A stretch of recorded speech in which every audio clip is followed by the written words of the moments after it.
Morning all, Aristeo from the Aristeo Jr. Show. Just getting back on these daily devotions, January 26th.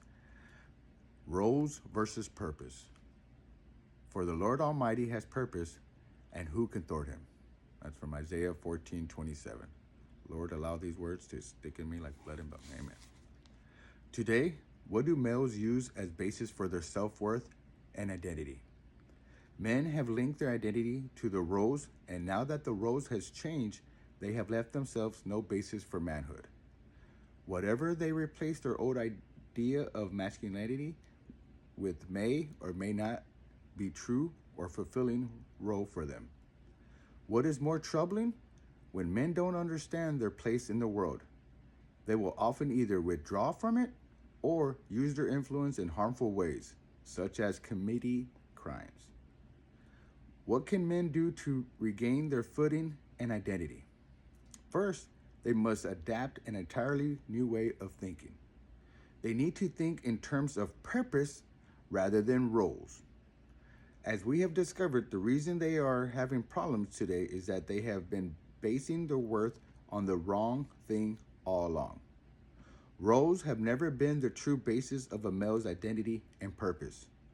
Roles can be helpful or harmful, but ultimately they merely reflect culture and tradition.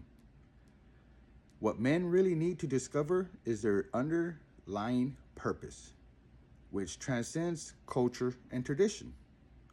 The Lord Almighty has a purpose in everything. Amen. A man's position and actions must flow out of his purpose, not the other way around. I'm going to repeat that. A man's position and actions must flow out of his purpose, not the other way around. That is why the answer to male's dilemma is not just to adjust to changing times, although some of this will be needed, but to discover the inherent purpose of the male. Men therefore need a God-given identity if they are to fulfill their true purpose. I'll repeat that one again. Men therefore need a God-given identity if they are to fulfill their purpose.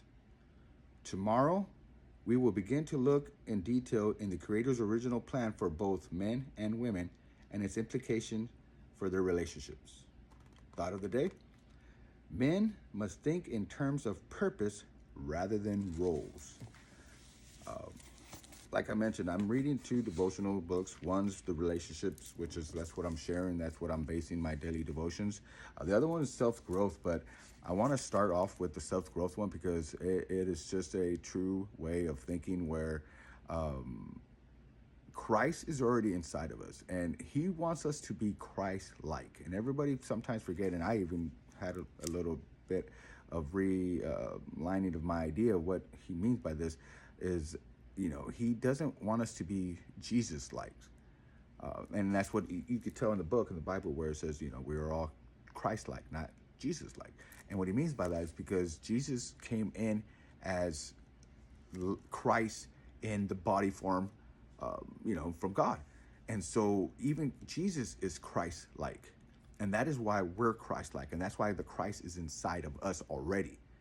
But it is our journey in life that we get to have the opportunity to show and take and allow the Christ to out of us and to show and display and for examples and to show the following generation and transition our roles and our identity out of that. And just like it mentions on what I was talking about, the relationship one, that men these days link their identity to the roles, and that is why it has changed and adapted, and where we were going off of Bible-like, so we're more easier as in to show the Christ-like, versus now where we're out of that, we're going off of times change, where that's where we need to go back to. It's sad. It's not sad to say, but it's like the basics, which is our Father, what He gave us, right? And that is what I understand now, where men must think of purpose rather than roles. And like he says, we really don't know, we wouldn't know our purpose if we don't know our God. And the book that allowed me to understand my purpose is what I mentioned, how it cleared up everything. I always knew my purpose, or I had some idea of it. I just didn't know, you know, the straight outline of it now. And now I do. I had a couple more things I had written down I wanted to share with you. And man's position and actions must flow out of his purpose and not the other way around. I repeated it a couple times on that because if you break it down, man, and man's position and actions must flow out of his purpose. So if you have your purpose and you're doing it, and then your actions are coming from it, and you know, your position from what you are doing in your life comes from it, that is where I'm trying to get to. You know, have that transition of, you know, yes, my duty, even if I'm at work, where I'm at, it's not my job that I want to be in, and I feel that I am meant for here to do. But even at that position that I'm doing so, when I do come across these situations that need, that, you know, that God is need to be given and showed and displayed, so that way, whatever times they're going through is either better or stronger, or have more positive,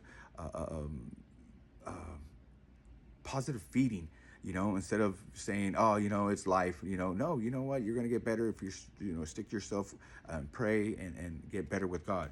Another thing I want to do is, a men need to be God-given, need a God-given identity if they are to fulfill their true purpose. And that's what I mentioned. God has to lead it. You know what I'm saying? You can't make your own purpose. Then you are creating your own path, which, okay, you're fine and it's good, but we all have a purpose in life. So if you're going against the wave, you're not going to go to the, you know, to the spot that you need to go, that he has purpose for you. You know what I'm saying? The current is not going to take you there because you're fighting upstream and you're trying to go to another direction. And so, you know, look at that in your life, and try to, you know, bear it as in like, damn, I had this opportunity, but I didn't take it because it was paying less, or it made me drive further, and it made me more. It made me, I had to sacrifice more at this time. And then look at it and you're like, man, you know what? 3 years later, if I would have sacrificed this, I would have been in a better state, or in a better situation. But the thing is, don't get stuck in that rabbit hole of self pity, as in, oh, now I can't make. No, guess what? There's a detour. You know what I'm saying? Your life could be a detour, and say, you know what? Instead of living this life that I am living, and it's not for the Lord, let me take this detour that He had for me, you know, a couple exits back, and I pass it on. I'm going to take it now. It's okay. It's not too late. You know what I'm saying? That's what I'm doing right now. I've freaking exited, and I'm taking my detour now. And yeah, it might be a little different and harder, or yada yada, but it is just as glorious as it would have been before. But now I have all this contrast that now I can relate to people for my purpose. And that's what I hope I'm doing for you guys. I hope I'm relating to you guys to let you guys know that you're not alone. You know what I'm saying? Somebody who's not gone to church for 40 years, it's okay if you go back again. You know, they're not. Nobody should be there judging you. So who cares, right? You're there for Him and Him alone, and for yourself.